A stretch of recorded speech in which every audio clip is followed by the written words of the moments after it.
Hello and welcome to you guys. मेरा नाम है राहुल गुप्ता और आज हम बात करने वाले हैं one two many relation in Laravel के बारे में। तो आज जान लेते हैं आज के टॉपिक्स क्या क्या हैं। सबसे पहला टॉपिक है what is one two many relation. उसके बाद हम क्रिएट करेंगे एक मॉडल और कंट्रोलर। उसके बाद हम रिलेशन को बनाएंगे और डाटा डिस्प्ले करवाएंगे। उसके बाद है समरी। तो सब कुछ एक बार रिवाइज कर लेंगे फटाफट से। तो सबसे पहले वन टू मैनी रिलेशंस होता क्या है। तो वन टू मैनी रिलेशंस होता है कि जब किसी एक टेबल के अंदर डाटा है और दूसरे टेबल के अंदर भी डाटा है, लेकिन किसी एक टेबल के अंदर कम डाटा है लेकिन उसके रिलेटेड जो डाटा है वो बहुत ज़्यादा है किसी दूसरे टेबल के अंदर। इसको मैं एक बार डाटाबेस के टेबल्स के साथ आपको समझाऊंगा सो दैट कि आपको बहुत ही आसानी से समझ आ सके कि मैं किस चीज़ के बारे में बात कर रहा हूँ। वन टू मैनी रिलेशंस आखिरकार होता क्या है। तो हमारे पास टेबल्स हैं दो। सबसे पहला है एम्प्लॉय टेबल। उसके अंदर ये रिकॉर्ड्स हैं, 6 रिकॉर्ड्स हैं एम्प्लॉय के। और दूसरा टेबल है मेरा कंपनी का, जिसमें मेरे पास सिर्फ 2 ही रिकॉर्ड हैं, माइक्रोसॉफ्ट एंड गूगल। तो अब वन टू मैनी रिलेशन का मतलब क्या है कि इस कंपनी के अंदर कितने एम्प्लॉयज़ काम करते हैं उसकी लिस्ट अगर मेरे को चाहिए तो वो मेरे को एम्प्लॉय टेबल से मिल सकती है। और ये कनेक्टेड होंगे कंपनी आईडी और आईडी के साथ। तो जैसे कि मेरे पास कम डाटा है इस टेबल के अंदर, लेकिन मेरे पास बहुत सारा डाटा है इस टेबल के अंदर, तो वन टू मैनी का रिलेशन जो है वो इसके साथ अप्लाई हो सकता है ईजीली। देखिए मेरे पास माइक्रोसॉफ्ट है और माइक्रोसॉफ्ट में कौन कौन है, राहुल है, उसके बाद मेरे पास रजत है, उसके बाद अनुज है। तो ये 3 लोग जो हैं वो माइक्रोसॉफ्ट के अंदर काम करते हैं और जो बाकी के एम्प्लॉयज़ हैं करण, रॉकी और अमित, ये 3 लोग गूगल के अंदर काम करते हैं। तो यानी कि यहाँ पे एक सिंगल रिकॉर्ड है और यहाँ पे बहुत सारे रिकॉर्ड्स हैं, यानी कि 3 रिकॉर्ड्स हैं मेरे पास इन टोटल। तो इसको हम बोलते हैं वन टू मैनी रिलेशंस। अब चेक कर लेते हैं इसको कोड के अंदर हम कैसे डिप्लॉय कर सकते हैं, कोड के अंदर हम कैसे इसको इम्प्लीमेंट कर सकते हैं, कैसे इसका डाटा हमें यूज़फुल रहेगा। ये डाटा जो है रिपोर्ट्स के अंदर या कभी ड्रॉप डाउन के अंदर या कभी डिपेंडेंट ड्रॉप डाउन बनाने के लिए बेसिकली यूज़ किया जाता है। तो सबसे पहले हम क्रिएट कर लेते हैं अपने मॉडल्स को। तो मेरे पास यहाँ पे 2 टेबल्स हैं, एम्प्लॉय और कंपनी। तो इन दोनों के लिए मॉडल्स क्रिएट कर लेते हैं। PHP artisan make model.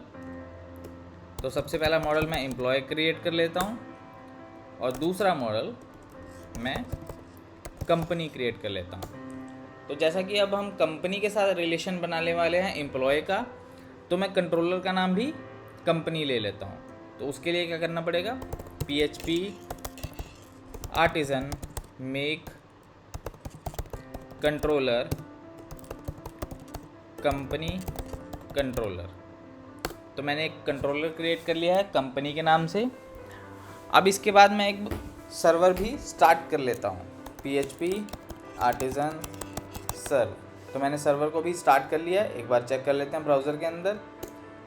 तो ये देखिए मेरा सर्वर जो है वो स्टार्ट हो चुका है।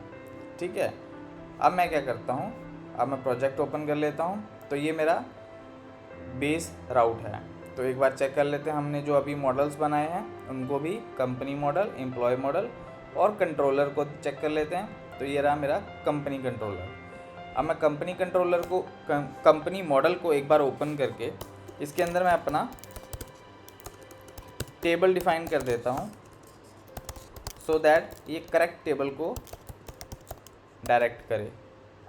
तो एम्प्लॉय के साथ भी सेम कर लेते हैं, एम्प्लॉय मॉडल के अंदर भी टेबल को एक बार डिफाइन कर देते हैं। ठीक है, तो ये दोनों मैंने मॉडल्स रेडी कर लिए हैं। अब मुझे क्या करना है, कंट्रोलर के अंदर एक फंक्शन क्रिएट करना है, पब्लिक फंक्शन इंडेक्स नाम से। आप कुछ भी नाम यूज़ कर सकते हैं और यहाँ पे रिटर्न करना है मेरे को एक मैसेज सो दैट कि मैं ब्राउज़र के अंदर चेक कर सकूँ कि कंट्रोलर प्रॉपर्ली वर्किंग है या नहीं। दिस इज़ कंपनी कंट्रोलर और इसको मैं राउट के अंदर कॉल कर लूँगा। तो राउट के अंदर कॉल करने के लिए क्या करना पड़ेगा, राउट गेट, और गेट में मैं कंपनी ले लूँगा अपना राउट और कंपनी कंट्रोलर को इंपोर्ट कर लूँगा, क्लास लिख देते हैं। उसके बाद मेरे पास जो फंक्शन है उसका नाम क्या है, इंडेक्स, ठीक है, और सेमीकोलन। इसको एक बार ब्राउज़र में चेक कर लेते हैं, कंपनी कंट्रोलर प्रॉपर्ली वर्किंग है। जी हाँ, दिस इज़ कंपनी कंट्रोलर, तो मेरा कंपनी कंट्रोलर भी प्रॉपर्ली वर्किंग है। अब मैं क्या करता हूँ, डाटा फैच करता हूँ, किस टेबल से, कंपनी टेबल से।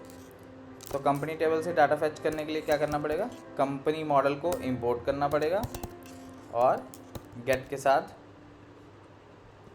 यहाँ पे स्कोप रेजोल्यूशन ऑपरेटर आएगा और यहाँ पे मैं डाटा लिख देता हूँ और चेक करते हैं ब्राउज़र में मेरा डाटा प्रॉपर्ली यहाँ पे डिस्प्ले कर रहा है या नहीं। तो ये देखिए मेरे पास कंपनी है माइक्रोसॉफ्ट और कंपनी है गूगल, इन दोनों का डाटा मेरे पास डिस्प्ले कर रहा है। अब मैं चाहता हूँ सिर्फ एक ही कंपनी मुझे डिस्प्ले करे, माइक्रोसॉफ्ट, तो ये मेरे पास एक ही कंपनी का डाटा प्रिंट करेगा। तो अब चेक कर लेते हैं इसको ब्राउज़र के अंदर। तो ये देखिए मेरे पास माइक्रोसॉफ्ट का डाटा प्रिंट कर रहा है।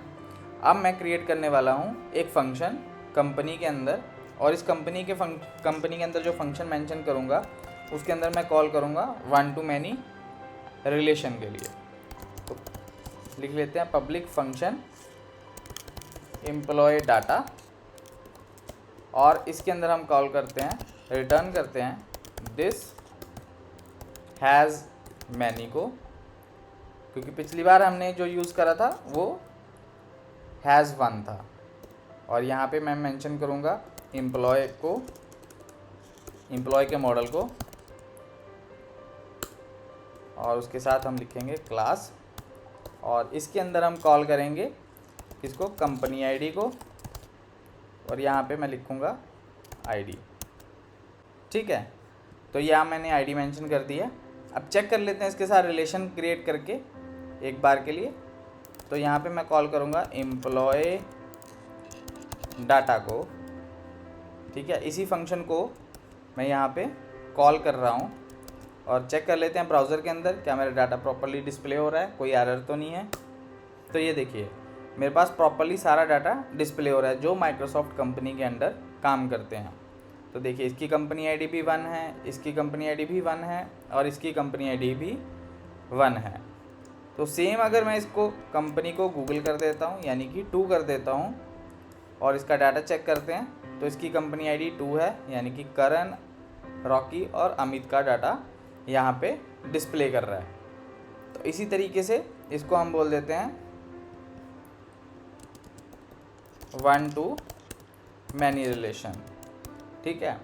तो हैज़ वन जो है वो वन टू मैनी के लिए यूज़ होता है, और यहाँ पे हम मॉडल को इंपोर्ट करते हैं अपने, जिसके साथ हमने रिलेशन क्रिएट करना है, और यहाँ पे कंपनी आईडी आ जाएगी और यहाँ पे आईडी आ जाएगी, यानी कि कंपनी आईडी मतलब एम्प्लॉय के अंदर जो कॉलम है, यानी कि जो ये वाला कॉलम है इसका नाम जो है वो उसके साथ अटैच हो जाता है, और आईडी जो है वो कंपनी की ही अपने टेबल की आईडी है, उसको हमें मेंशन करना होता है। तो ये ऑटोमेटिकली एक रिलेशन क्रिएट कर देता है। तो बहुत ही ऑप्टिमाइज्ड वे है, इसको आप बहुत ज़्यादा यूज़ कर सकते हैं अपने प्रोग्राम्स के लिए, अपने बड़े बड़े प्रोजेक्ट्स के लिए। ये सिंपल सा एक फंक्शन है जिससे हम अपने रिलेशनल डाटा को प्रॉपर्ली डिस्प्ले करवा सकते हैं। तो आज की वीडियो के लिए बस इतना ही, मिलते हैं नेक्स्ट वीडियो में। I hope you like, share and subscribe to my YouTube channel. Thank you for watching this video. Bye bye.